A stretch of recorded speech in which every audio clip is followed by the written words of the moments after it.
الحمدللہ رب العالمین والعاقبۃ للمتقین والصلاة والسلام علی رسولہ النبی الأمی الکریم اما بعد فاعوذ باللہ من الشیطان الرجیم بسم اللہ الرحمن الرحیم ذالک الکتاب لا ریب صدق اللہ مولانا العظیم ببرکت ان اللہ وملائکتہ یصلون علی النبی یا ایھا الذین آمنوا صلوا علیہ وسلموا تسلیما اللہم صلی علی سیدنا ونبینا وحبیبنا وطبیبنا وکریمنا ورؤوفنا ورحیمنا وملجانا وماوانا ومولانا محمد وبارک وسلم الصلاة والسلام علیک یا رسول اللہ الصلاة والسلام علیک یا حبیب اللہ الصلاة والسلام علیک یا رحمت امین وعلی آلک واصحابک یا شفیع المذنبین الصلاة والسلام علیک یا جد الحسن والحسین مولانا و مولا الثقلین لا ریب کتاب قرآن مجید کے لیے جذبہ ایمانی کا اظہار کرنا اور اس کے اوپر یہ پیغام دینا کہ صاحب قرآن گنبد خضرا کے مقیم امامت کل کے وارث اللہ کریم نے جنہیں مختار نبی بنا کر بھیجا صلی اللہ علیہ وآلہ وسلم ان کے گنبد خضرا کے سائے میں ملت اسلامیہ کی جو وحدت ہے اور جو اجتماعی امور ہے ان کے لیے بنیان مرصوص سیسا پلائی دیوار بن کر ایک ساتھ کھڑی ہے اور کفر جو ملت واحدہ بن کر اہل اسلام کے جذبات کو احساسات کو اور ایمانیات کو وہ دھمک کی طرح چاٹ جانا چاہتے ہیں یا چٹان کی طرح ٹکرا جانا چاہتے ہیں ان کو یہ پیغام دینا آج مقصود ہے کہ کلمہ طیبہ لا الہ الا اللہ محمد الرسول اللہ صلی اللہ علیہ وآلہ وسلم پڑھنے والے ایک سیسا پلائی دیوار بن کر کفر جو ملت واحدہ بن کر اہل اسلام کو بھا دینا چاہتے ہیں ان کی معیشت کو برباد کر دینا چاہتے ہیں ان کی ایمانیات کو خراب کر دینا چاہتے ہیں ان کے مقابل کھڑے ہیں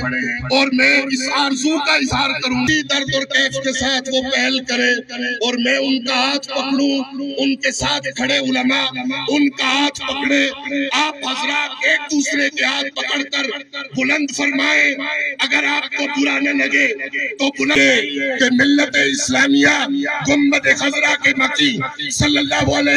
علیہ وسلم کے سائے نور میں سائے کرم میں ملت کفر واحدہ کے خلاف ایک ہے اور ہم ملت اسلامیہ کے فرد ہونے کے ناطے اسلام کی سربلندی کے لیے اور پرچم اسلام کی سربلندی کے لیے کوئی دقیقہ فروغ ازاشت کرنے والے نہیں ہیں جہاں تک تعلق ہے نئے بل سینٹ آف پاکستان کو گستاخی اہل بیت اطہار علیہ السلام گستاخی صحابہ علیہم الرضوان ان کے اوپر جو بل نیشنل اسمبلی آف پاکستان نے پاس کیا ہے اسے قوم اور ملک کا اور ملت اسلامیہ کا مطالبہ یہ ہے کہ اسے سینٹ آف پاکستان میں بھی منظور کر کے اس کو قانون کی شکل میں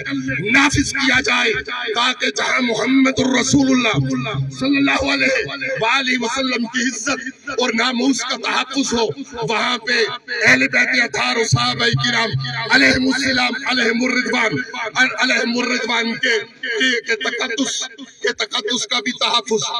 تحفظ ہو سکے لا ریب کتاب کو ماننے والوں ضرورت اس بات کی ہے کہ یونو نوٹس لے ضرورت اس بات کی ہے کہ آرگنائزیشن آف اسلامک کانفرنس اپنا کردار ادا کرے ترکی کے صدر کی طرح ملت اسلامیہ کے تمام ممالک کے صدور اور بادشاہ اور خادمین الحرمین الشریفین اس کے اوپر رد عمل دے اور سویڈن حکومت کو مجبور کرے اس بات پر کہ وہ اس کے لیے قانونی کارروائی کرے۔ کتنے افسوس کی بات ہے کہ سویڈن پولیس کے گھیرے میں اور انتظامیہ کی موجودگی میں یہ برا فعل کیا گیا۔ لیکن ادھر قرآن عظیم کی خدمت کی ہم کتنی تلاوت کرتے ہیں، ہم کتنا ترجمہ پڑھتے ہیں، ہم کتنی تفسیر پڑھتے ہیں، ہم نے کتنی قوت اختیار کی ہے، کتنی طاقت بنائی ہے۔ اگر ملت اسلامیہ کا ہر فرد قرآن عظیم کو اپنی زندگیوں میں نافذ کر دے، اپنے نظام اور اپنی مملکت میں نافذ کر دے، تو کوئی وجہ نہیں ہے کہ یہ خس و خاشاک کی طرح بہ نہ نکلے۔ اس لیے ضرورت اس امر کی ہے کہ ہم اپنے اندر قرآن عظیم کی تعلیمات کو نافذ کر کے قوت اور طاقت پیدا کریں، قوت اور طاقت پیدا کریں۔ وہ معزز کے زمانے میں مسلمان ہو کر اور ہم خوار ہوئے تاریخ